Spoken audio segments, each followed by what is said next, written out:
sendiri. Pas. Iya. Yes. Oke, Bapak Ibu semua yang diberkati oleh Tuhan, mari hari ini kita akan sama-sama mendengar firman Tuhan yang terambil di dalam Alkitab Perjanjian Baru. Bapak Ibu boleh buka sama-sama dengan Beta dalam Kitab Yohanes pasalnya yang kelima, ayat yang pertama sampai ayat yang ke-9. Yohanes pasal yang kelima, ayat yang pertama sampai ayatnya yang ke-9. Yohanes pasal yang kelima, ayat yang pertama sampai ayat yang ke-9. Ya, Bapak Ibu semua, kalau sudah dapat boleh katakan amin. Amin. Iya, mari Bapak Ibu boleh baca sama-sama dengan Beta, satu orang boleh baca satu ayat. Demikian bunyi firman Tuhan. Penyembuhan pada hari Sabat di kolam Betesda.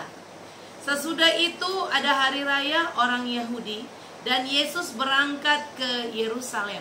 Di Yerusalem dekat pintu gerbang domba ada sebuah kolam yang dalam bahasa Ibrani disebut Betesda. Ada 5 serambi. Dan di serambi itu berbaring sejumlah besar orang sakit, orang-orang buta, orang-orang timpang, dan orang-orang lumpuh yang menantikan goncangan air kolam itu. Sebab waktu-waktu turun malaikat Tuhan ke kolam itu dan menggoncangkan air itu, barang siapa yang terdahulu masuk ke dalamnya sesudah goncangan air itu menjadi sembuh, apapun juga penyakitnya. Di situ ada seorang yang sudah 38 tahun namanya Sakit. Ketika Yesus melihat orang itu berbaring di situ dan karena ia tahu bahwa ia telah lama dalam keadaan itu, berkatalah ia kepadanya, "Maukah engkau sembuh?" Jawab orang sakit itu kepadanya, "Tuhan, tidak ada orang yang menurunkan aku ke dalam kolam itu apabila airnya mulai goncang, dan sementara aku menuju ke kolam itu, orang lain sudah turun mendahului aku." Kata Yesus kepadanya, "Bangunlah, angkatlah tilammu dan berjalan." Ayat 9, mari Bapak Ibu sama-sama, 2, 3. Dan pada saat itu juga sembuhlah orang itu, lalu ia mengangkat tilamnya dan berjalanlah. Iya, Bapak Ibu yang diberkati oleh Tuhan, cerita ini adalah cerita yang sudah sering Bapak Ibu dan kita dengar bersama. Cerita ini adalah cerita dalam Alkitab yang Bapak Ibu mungkin juga sudah dengar berkali-kali dihotbahkan. Tetapi hari ini Bapak Ibu dan Beta akan belajar dari kisah tentang bagaimana Yesus menyembuhkan orang di kolam Betesda. Dan hari ini Bapak Ibu akan melihat bahwa ternyata Tuhan yang kita sembah adalah Allah yang selalu terlibat dalam segala hal yang kita kerjakan. Amin. Nah, hari ini Beta mau bicara tentang gini Bapak Ibu. Dalam persoalan apapun yang kita hadapi, Yesus tuh selalu ada. Amin. Amin. Bapak Ibu dan Beta harus memahami, menyadari bahwa posisi kehidupan Bapak Ibu dan Beta di tengah-tengah dunia ini, Bapak Ibu dan Beta tidak pernah sendirian menghadapi hidup ini. Amin. Sebab Bapak Ibu perhatikan, Yesus sebelum dia terangkat ke surga, dia menitipkan satu pesan gini Bapak Ibu, bahwa dia tidak akan pernah membiarkan Bapak Ibu dan Beta sebagai yatim piatu. Pernah dengar ayat itu? Ya. Yesus bilang, "Aku tidak akan membiarkan engkau sebagai yatim piatu. Aku pergi untuk menyediakan tempat bagimu, dan aku akan kembali untuk mengambil engkau untuk pergi bersama-sama dengan aku." Nah Bapak Ibu, itu yang katong harus ketahui bersama sebelum katong mau belajar tentang kisah tentang penyembuhan yang Yesus lakukan di kolam Betesda. Nah mari Bapak Ibu lihat sama-sama dengan Beta. Ini kisah Alkitab mencatat gini, terjadi pada saat terjadi di daerah Yerusalem, Bapak Ibu, itu di pintu gerbang domba. Nah Bapak Ibu, kalau Bapak Ibu ke Israel hari-hari ini, kolam Betesda itu letaknya itu di dekat Bapak Ibu dengan pintu gerbang domba. Nah sampai hari ini posisi yang di Alkitab tulis itu ada, begitu ya. Dan kolam Betesda yang Bapak Ibu baca di kisah di dalam Yohanes pasal 5 ini, dari semua kitab Injil cuma Yohanes saja yang tulis kisah ini. Nah, Yohanes tulis kisah ini Bapak Ibu, daerah kolam Betesda sebenarnya itu kolam tempat orang-orang Yahudi, agama Yahudi biasa baptis orang di situ. gitu ya Bapak Ibu ya. Jadi Bethesda itu sebenarnya dia seperti kolam renang. Kalau Bapak Ibu dia ada punya serambi-serambi. Itu tempat baptis. Ya, orang Yahudi punya tradisi baptis itu namanya gini Bapak Ibu, mikvah. Mikvah. Jadi mikvah itu gini. Orang Yahudi itu punya tradisi kalau baptis orang baptis di kolam ini, di kolam Bethesda. Nah, jadi Bapak Ibu lihat, kolam Bethesda sampai hari ini Bapak Ibu kalau ke Israel susah ada air lain, mikvah. Mikvah itu baptisan dalam tradisi orang Yahudi, agama Yahudi. Mik pakai K. Iya, mikvah. Fah. F. Gini. V, mikvah ya, dalam itu tradisi Yahudi untuk membaptis. Nah Bapak Ibu mari, kenapa kita harus bicara latar belakang tentang kolam ini? Supaya nanti waktu ketemu belajar mempermudah Bapak Ibu memahami tentang kenapa sampai Yesus bisa lakukan mujizat di tempat itu. Oke? Nah Bapak Ibu lihat sama-sama, selain tempat itu adalah tempat baptis dari orang-orang agama Yahudi, Bapak Ibu tempat itu juga, Bethesda itu begini Bapak Ibu, itu adalah kolam tempat di mana orang-orang yang punya agama Yunani ya Bapak Ibu, orang-orang Yunani, Romawi kuno, agama Yunani itu punya tempat penyembahan di situ Bapak Ibu. Jadi kolam Bethesda itu jauh sebelum sampai hari ini. Dulu itu orang Yunani, orang Romawi kuno itu punya tempat penyembahan berhala di situ. Dorang menyembah di situ Bapak Ibu, menyembah ada satu dewa yang menurut dorang punya agama Yunani, agama Romawi kuno tuh gini Bapak Ibu, dewa Asklepius. Ya. Jadi dewa Asklepius itu dewanya orang Yunani yang dorang sering menyembah di kolam Bethesda itu. Oke? Bapak Ibu pahami ini latar belakang cerita kolam Bethesda supaya Bapak Ibu tahu. Jadi dewa Asklepius, tulisnya biasa pakai K,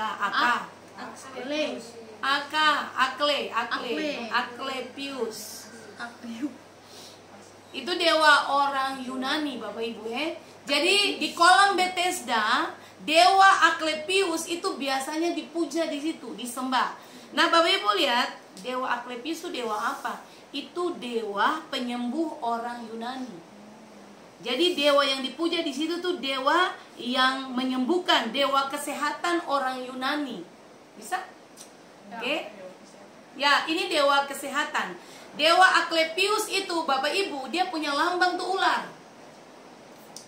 Ya. Jadi makanya Bapak Ibu lihat sampai hari ini semua obat-obat, kalau Bapak Ibu di dunia farmasi pasti lambangnya ular kan? Itu akan sejarah dari sini Bapak Ibu. Bisa? Sudah Bapak Ibu paham ya? Jadi kalau Bapak Ibu orang yang di obat-obat di farmasi, Bapak Ibu lihat lambang farmasi itu ular, ada lingkar cawan. Itu asalnya dari ini Bapak Ibu. Jadi di kolam Bethesda itu tempat penyembahan orang Yunani. Dewa Asklepius, dewa itu dewa kesehatan, dewa yang menyembuhkan. Jadi dorang punya pemahaman gini, kalau dorang datang di kolam itu, dorang pasti sembuh. Karena dorang sedang menyembah dewa Asklepius yang lambangnya ular itu. Dan dia bisa kasih kesembuhan untuk orang-orang yang datang pada saat itu. Nah, mari kita lihat sama-sama. Bapak Ibu, Bethesda itu diambil dari kata Ibrani, itu seperti ini Bapak Ibu, rumah kasih setia. Jadi bahasa Ibrani dari kata Bethesda itu rumah kasih setia. Kalau Bapak Ibu dengar kata Bethesda itu rumah kasih setia. Oke? Sudah? Bapak Ibu sudah paham tentang latar belakang orang bicara tentang kolam Bethesda? Sekalipun belum di Israel, tapi Bapak Ibu sudah tahu akan punya sejarah ya. Oke. Nah, mari kita lihat sama-sama Bapak Ibu yang diberkati oleh Tuhan. Tadi beta bilang di awal begini Bapak Ibu, Yesus itu dia selalu ada dalam setiap persoalan hidup. Amen. Bapak Ibu percaya dan tidak, Bapak Ibu mau dan tidak, tapi satu hal yang kita harus pahami bersama gini, Tuhan itu dia selalu hadir dalam setiap pergumulan, setiap persoalan hidup Bapak Ibu dan beta. Nah, kita lihat kisah ini, coba Bapak Ibu perhatikan sama-sama dengan beta. Bapak Ibu lihat di dalam ayat yang ke-6, coba Bapak Ibu lihat, perhatikan baik-baik ayat 6. Ayat 6 dari firman ini, coba lihat.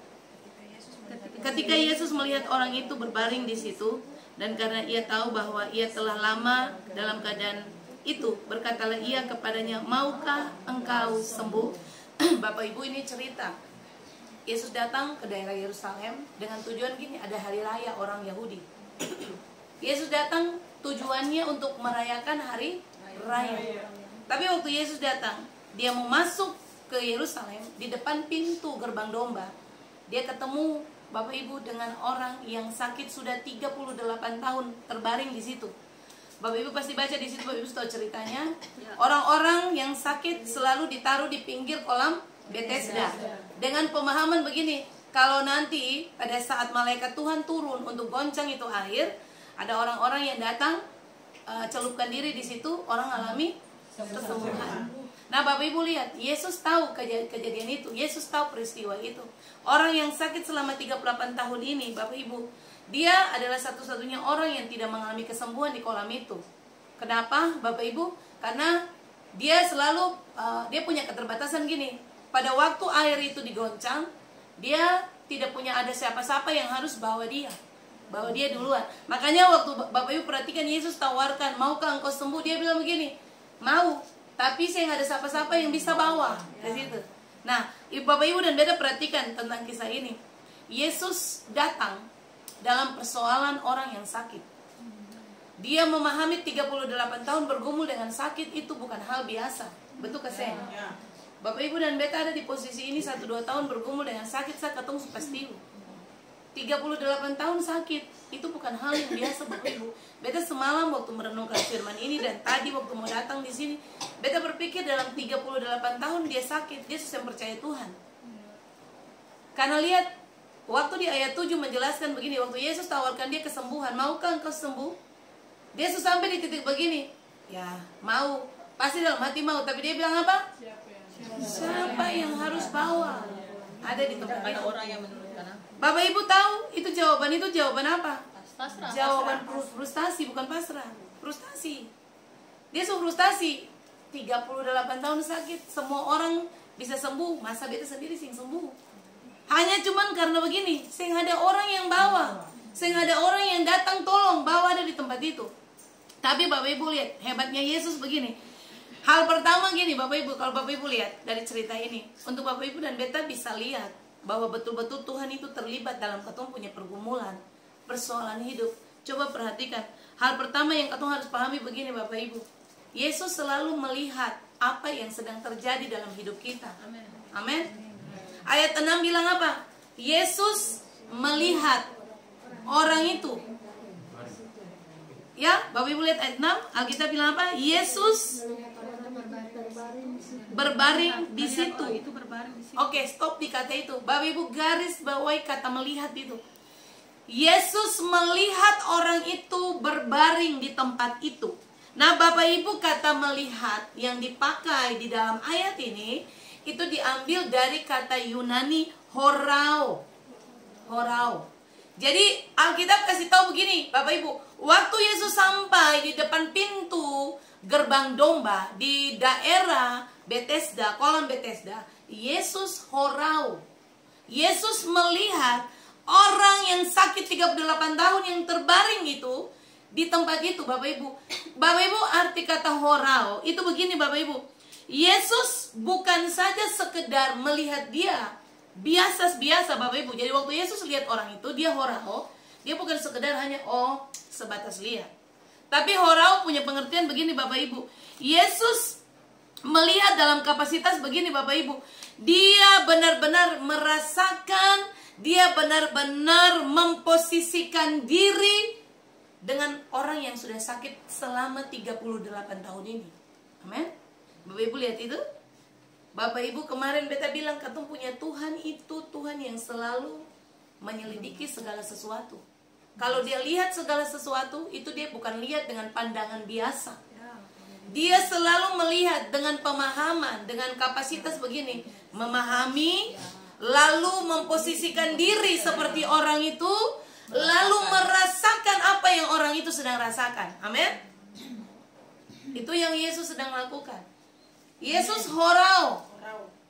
Yesus lihat, Yesus lalu pahami, Yesus renungkan. Waduh, 38 tahun ini orang sakit, dia butuh kesembuhan. Bayangkan 38 tahun cuman ada di dekat kolam Bethesda dengan punya harapan harus sembuh.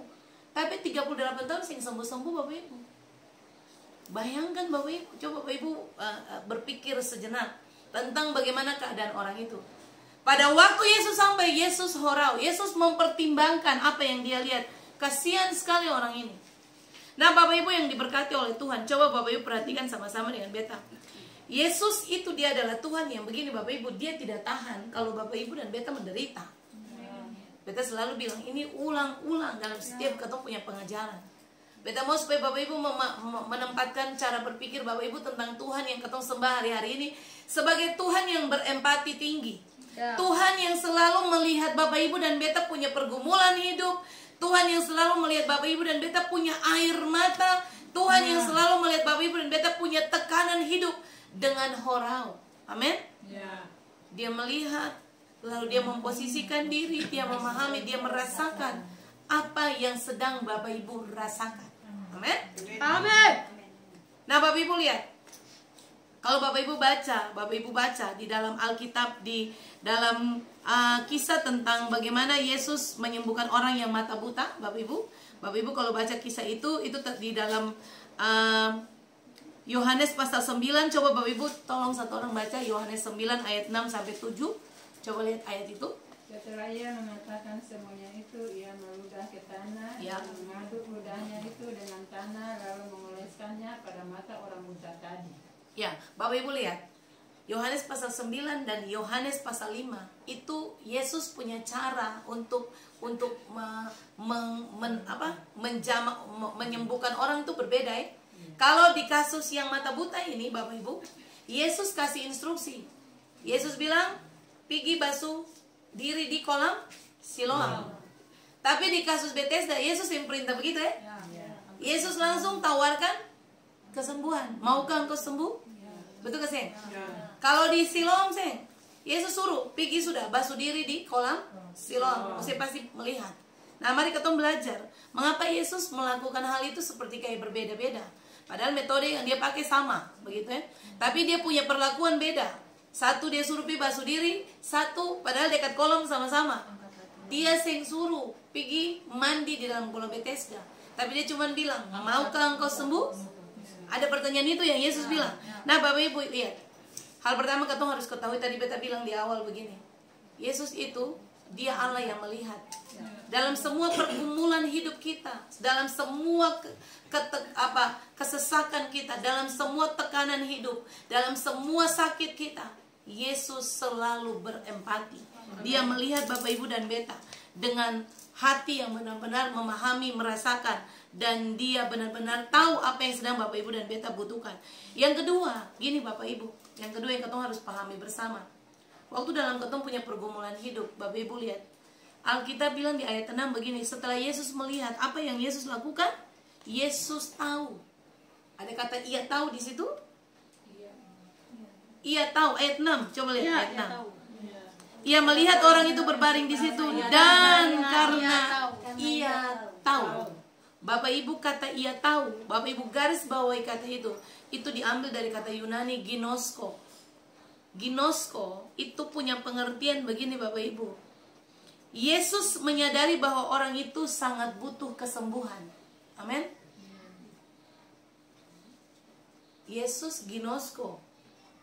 Yesus sangat tahu bahwa orang yang sakit 38 tahun ini, dia sangat butuh yang namanya kesembuhan. Amin. Ginosko. Ginosko itu artinya Yesus tahu bahwa orang sakit itu dia butuh kesembuhan. Nah, beta bilang gini Bapak Ibu, dalam perenungan firman ini tiba-tiba beta diingatkan gini. Kadang-kadang katong sakit, katong punya pergumulan yang lama tidak dijawab Tuhan. Katong merasa bahwa Tuhan itu seakan-akan mungkin tidak peduli. Katong merasa bahwa Tuhan tuh kayaknya lama sekali jawab katong punya doa. Padahal Bapak Ibu yang diberkati Tuhan, waktu Alkitab pakai kata ginosko, Alkitab sedang menjelaskan for Bapak Ibu dan beta gini, Tuhan itu tahu kebutuhan. Dia sangat paham Bapak Ibu dan beta sedang butuh sesuatu. Amin. Amin. Jadi Alkitab pakai kata ginosko itu menjelaskan secara detail itu Bapak Ibu. Tuhan paham. Setelah dia lihat, dia berempati, dia memposisikan diri di hadapan, memposisikan diri kepada orang yang mengalami persoalan. Lalu Bapak Ibu, dia ginosko.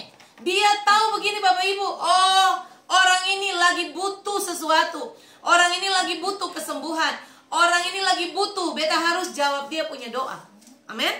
Jadi ingat kata ginosko Bapak Ibu Ginosko itu gini, Yesus itu memahami bahwa Bapak Ibu dan beta sangat membutuhkan jawaban dari Tuhan sendiri.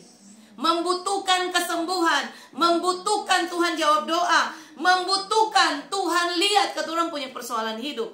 Itu yang Alkitab pakai kata ginosko. Amin. Nah Bapak Ibu yang diberkati oleh Tuhan, beta bilang begini, Tuhan kita itu Tuhan yang hebat. Amin. Tuhan selalu datang menawarkan sesuatu yang baik for Bapak Ibu dan beta. Amin. Kisah ini tadi beta bilang beda dengan kisah tentang orang buta yang disuruh pi basuh muka di kolam Siloam. Kisah ini, cerita ini, Yesus sendiri yang menawarkan, maukah engkau sembuh? Bapak Ibu lihat. Tapi coba kalau Bapak Ibu lihat di ayat ke-7, coba perhatikan ayat 7, apa yang orang sakit ini dia katakan? Jawab orang sakit itu kepadanya, Tuhan, tidak ada orang yang menurunkan aku ke dalam kolam itu apabila airnya mulai goncang. Dan sementara aku menuju ke kolam itu, orang lain sudah turun mendahului aku. Ya, Bapak Ibu lihat, Bapak Ibu. Orang sakit ini, tadi beta bilang jawaban ini jawaban frustasi. Karena 38 tahun saya ada mengalami kesembuhan. Dia fokus begini, pertama Bapak Ibu, dia fokus pada orang yang harus angkat dia, kasih masuk di kolam Bethesda. Dia fokus dengan dia punya keterbatasan dalam keadaan yang lemah. Makanya waktu dia jawab itu sebenarnya dia frustasi tuh. Bisa gak sih? Lagian saya gak ada siapa-siapa di sini yang mau angkat beta. Mungkin juga dalam dia punya cara berpikir, ini siapa? Datang-datang tawar mau sembuh. Kalau Bapak Ibu ada di posisi orang sakit ini, tiba-tiba Bapak Ibu susah sakit lama, tiba-tiba ada orang datang yang Bapak Ibu sih kenal. Ale mau sembuh ke sing? Bapak Ibu pasti curiga kan, ini siapa? Kenal sing? Kau juga sih pernah tahu tentang dia. Tiba-tiba datang menawarkan kesembuhan. Bapak Ibu, keinginan terbesar orang sakit ini sebenarnya dia pengen sembuh. Tapi lihat Bapak Ibu, coba perhatikan. Dia terbatas dengan dia punya kemampuan. Dia terbatas dengan dia punya kekurangan. Makanya gini Bapak Ibu, kenapa mujizat tidak terjadi? Karena orang sakit ini dia taruh pengharapan per manusia. Dia berpikir tentang begini, dia punya keterbatasan itu sebenarnya Tuhan bisa bikin apa saja. Karena dia susah sakit terlalu lama Bapak Ibu. Dia cuma taruh pikiran begini Bapak Ibu, beta punya keadaan ya begini sudah. Beta punya keadaan yang sudah sangat terbatas. Mungkin Bapak Ibu segala cara upaya dia sudah lakukan. Untuk apa? Untuk sembuh saja. Tapi yang sembuh-sembuh Bapak Ibu. Maka sampai di titik ini Bapak Ibu lihat kisah ini. Dia hanya melihat pada keadaan sekitar dia ada. Dia menaruh pengharapan kepada manusia. Katong belajar dari kisah ini begini Bapak Ibu. Waktu Bapak Ibu dan beta punya masalah, katong jangan berharap per manusia. Betul ya? Selalu berulang-ulang kali katong ada dalam pengajaran ini bahwa manusia tolong Bapak Ibu dan beta cuma sebatas dia punya kemampuan. Manusia yang bisa tolong Bapak Ibu seluruhnya. Sekuat-kuatnya manusia tolong Bapak Ibu dan beta, katong punya keterbatasan. Manusia punya keterbatasan. Amin. Tetapi Tuhan yang katong sembah adalah Allah yang tidak pernah terbatas. Kemarin Bapak Ibu dan beta belajar tentang 5 roti dan 2 ekor ikan. Bagaimana mujizat itu bisa terjadi ketika Yesus mengangkat roti dan 2 ekor ikan. Yesus tidak fokus pada keterbatasan yang ada. Yesus hanya fokus kepada pintu gerbang surga. Karena Yesus punya pemahaman. Yesus sangat mengerti bahwa waktu Yesus datang ketuk pintu itu berulang-ulang kali, maka Bapa di surga itu yang akan menjawab semuanya. Amin. Harusnya orang sakit ini dia paham bahwa yang bisa menolong dia hanyalah Tuhan saja. Dia harus memahami itu. Tapi Bapak Ibu lihat keadaan situasi kadang-kadang membuat orang lupa bahwa Tuhan yang dia sembah itu terlalu sanggup melebihi semua yang ada. Amin. Persoalan hidup, tekanan hidup, sakit yang berkepanjangan kadang-kadang membuat orang frustasi. Beta mau Bapak Ibu dengar firman ini, kalaupun Tuhan sedang izinkan persoalan datang, masalah, tekanan, atau Bapak Ibu punya pergumulan panjang yang belum Tuhan jawab, Jangan sampai di titik Bapak Ibu frustasi. Amin. Amin, amin, amin. Tetap setia cari Tuhan. Amin. Bapak Ibu tetap fokus ketuk pintu surga. Berulang-ulang kali Bapak Ibu ketuk pintu itu. Sampai pada waktunya Tuhan yang akan membuka pintu bagi kita. Mari kita memberikan kemuliaan buat Tuhan. Haleluya. Ya, Bapak Ibu yang ketiga, yang Bapak Ibu harus ketahui bersama bahwa Yesus itu selalu ada dalam setiap persoalan kita. Bapak Ibu perhatikan, ada kata di situ yang tadi Beta sudah bilang di ayat 6, maukah engkau sembuh? Kata maukah itu diambil dari kata Yunani telo, T-H-E-L-O, hello, ya. Jadi kata telo itu punya pengertian begini Bapak Ibu. Yesus sedang bicara buat orang yang sakit selama 38 tahun ini begini Bapak Ibu. Adakah kamu punya keinginan untuk sembuh? Yesus lagi tanya, telo, adakah kamu punya keinginan untuk sembuh? Bapak Ibu, itu pengertian telo yang pertama. Telo kedua, punya pengertian kedua begini Bapak Ibu. Yesus lagi bilang begini, maukah kamu didesain ulang? Amin. Amin. Jadi waktu Yesus tanya orang sakit itu, maukah kamu sembuh? Sebenarnya Yesus lagi bilang begini, maukah kamu didesain ulang oleh saya, oleh aku? Bapak Ibu lihat itu? Mengapa Yesus tawarkan desain ulang? Karena gini Bapak Ibu lihat, orang sakit itu dia rusak, betul ke saya? Orang dalam keadaan sakit itu sebenarnya dia lagi rusak tuh. Yang Beta lagi bicara di sini, Bapak Ibu, bukan sekedar sakit secara fisik ya, tapi sakit secara roh. Orang kalau sakit secara roh itu dia hidup rusak sih. Rusak. Kacau sana kacau sini. Karena roh sakit kan? Makanya Yesus kan telo. Sebenarnya waktu Yesus tawarkan telo untuk orang sakit 38 tahun itu, sebenarnya gini Bapak Ibu, Yesus tahu 38 tahun sakit frustasi, rusak dalam tuh. Rusak dalam tuh Bapak Ibu.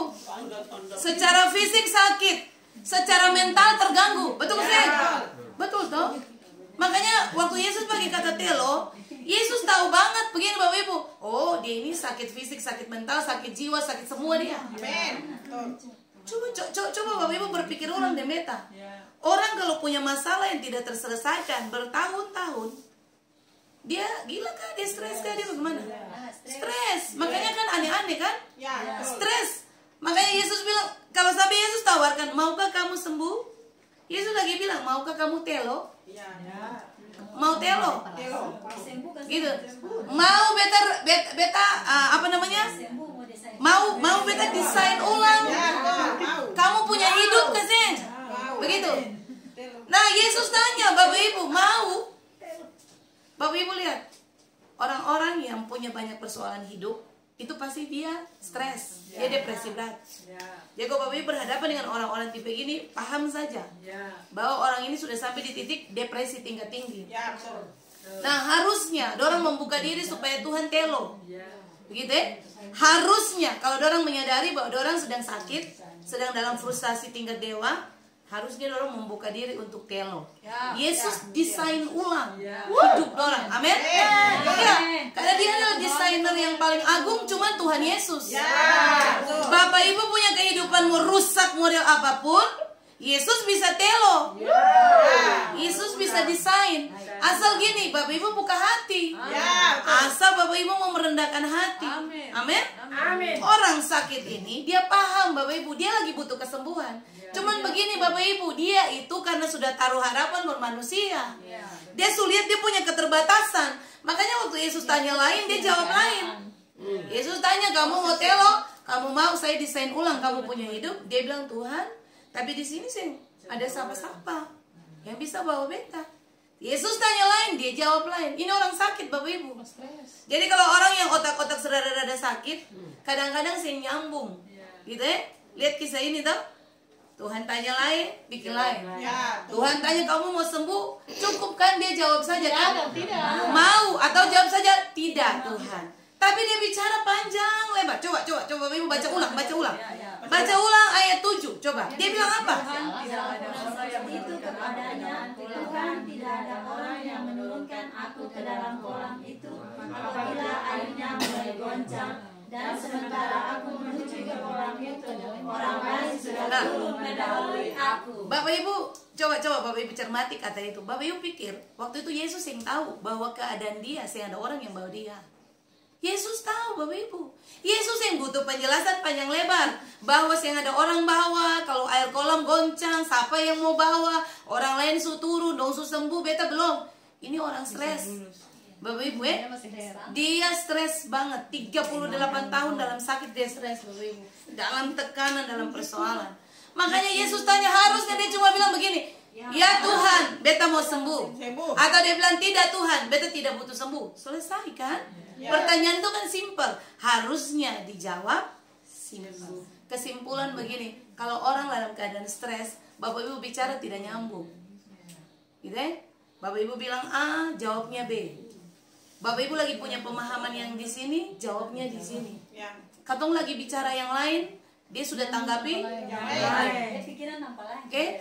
Jadi Tuhan tawarkan begini, kalau kamu mau didesain ulang, mari beta telo. Mari saya telo. Saya desain ulang, kamu punya hidup yang rusak itu. Bapak Ibu, dengar, Tuhan bilang telo bukan tanpa alasan. Karena Tuhan tahu di dalam itu sudah rusak Bapak Ibu. Makanya dia mau telo. Dia mau desain ulang. Supaya begini, Bapak Ibu, katong punya kehidupan itu dibaharui oleh Tuhan. Amin. Beta berharap Bapak Ibu dan beta bukan orang-orang yang tidak mau ditelo. Berikan hidup di telo tiap hari. Berikan hidupmu didesain ulang tiap hari oleh Tuhan. Sampai Bapak Ibu dan beta menjadi orang-orang yang memang benar-benar didapati Tuhan. Itu sempurna di hadapan Dia. Amin. Mari berikan kemuliaan buat Tuhan. Amin. Nah, itu hal yang Bapak Ibu dan beta belajar. Nah, Bapak Ibu yang diberkati oleh Tuhan, Alkitab berkata begini Bapak Ibu. Pada akhirnya di ayat 8, Tuhan bilang apa di situ? Ketika bangunlah, angkatlah tilammu dan berjalanlah. Mari Bapak Ibu, kita tutup pada kesimpulan ini. Bapak Ibu lihat ya, Tuhan itu pertama gini, Dia ada dalam setiap persoalan hidup kita. Betul? Tadi di ayat di poin pertama, beta bilang apa? Yesus itu selalu melihat. Setelah Yesus melihat, Yesus bikin apa? Yesus tahu. Lalu yang ketiga Yesus telo. Yesus menawarkan untuk mendesain ulang kehidupan Bapak Ibu dan beta. Kalau ada dalam masalah, mari kasih hidup untuk didesain. Lalu ayat 8, Yesus berkata begini, angkatlah tilammu dan berjalanlah. Bapak Ibu yang diberkati Tuhan, mari Bapak Ibu lihat sama-sama dengan beta. Tadi beta bilang di Yohanes pasal yang ke-9, Yesus bilang buat orang buta begini, Yesus ludah ke tanah, Yesus ambil campur aduk ludahnya dengan tanah, Yesus oles di mata orang buta itu. Lalu Yesus bilang apa? Pergi ke kolam Siloam, basuh diri di situ, kamu akan melihat. Tapi pada posisi ini Bapak Ibu, Yesus tidak lakukan itu. Kenapa? Bapak Ibu lihat, ingat cerita di awal tadi? Ibu-ibu ingat cerita di awal, Bapak Ibu ingat cerita di awal? Tadi beta bilang, kolam Bethesda, tempat penyembahan berhala. Orang Yunani punya tempat pemujaan dewa di tempat itu. Yesus tahu, kalau sampai Yesus suruh dia pergi basuh diri di situ, orang Yahudi tidak percaya dengan Yesus. Orang akan bilang begini, sembuh karena ada dewa. Siapa itu namanya? Coba baca ulang. Asklepius. Dia sembuh itu bukan karena Yesus yang menyembuhkan. Dia sembuh bukan karena mujizat yang terjadi, tapi dia sembuh karena dewa Asklepius yang sembuhkan dia. Bisa Bapak Ibu paham? Makanya Yesus yang butuh dia pergi colo badan di dalam kolam Bethesda. Yesus cuma bilang begini, angkat tilam, berjalanlah, maka mujizat terjadi. Amin. Yesus itu tahu keadaan situasi, dia tahu dia sedang memperkenalkan diri kepada orang sakit begini, yang bisa sembuhkan cuman beta saja. Dewa kesehatan yang disembah orang Yunani, dewa Asklepius tidak bisa menyembuhkan. Yang bisa sembuhkan adalah beta. Amin. Beda kasus dengan orang yang di Siloam. Kolam Siloam tidak jadi tempat penyembahan. Makanya Yesus bilang basuh diri saja di kolam Siloam. Amin. Bisa Bapak Ibu paham pengajaran ini? Jadi sampai di titik ini, ingat ini Bapak Ibu ya, Tuhan benar-benar ada dalam setiap masalah kita. Apapun pergumulan Bapak Ibu dan beta, ingat 3 hal ini. Yesus melihat, lalu Yesus sangat tahu, lalu dia benar-benar menawarkan diri untuk mendesain ulang seluruh kehidupan Bapak Ibu dan Beta. Waktu Bapak Ibu lakukan 3 hal ini, mujizat kolam Bethesda terjadi. Amin. Bapak Ibu, Yesus berkata, angkatlah tilammu, berjalanlah saat ini juga. Apa yang menjadi persoalan Bapak Ibu hari ini gini, Tuhan bilang angkat tilam, berjalan. Bapak Ibu tidak akan mengalami apapun yang lama terjadi, sebab Tuhan kita adalah Allah yang luar biasa. Bapak Ibu, instruksi Yesus jelas. Angkat tilam dan berjalan. Tuhan Yesus berkati kita semua dan tepuk tangan yang mulia bagi Allah kita.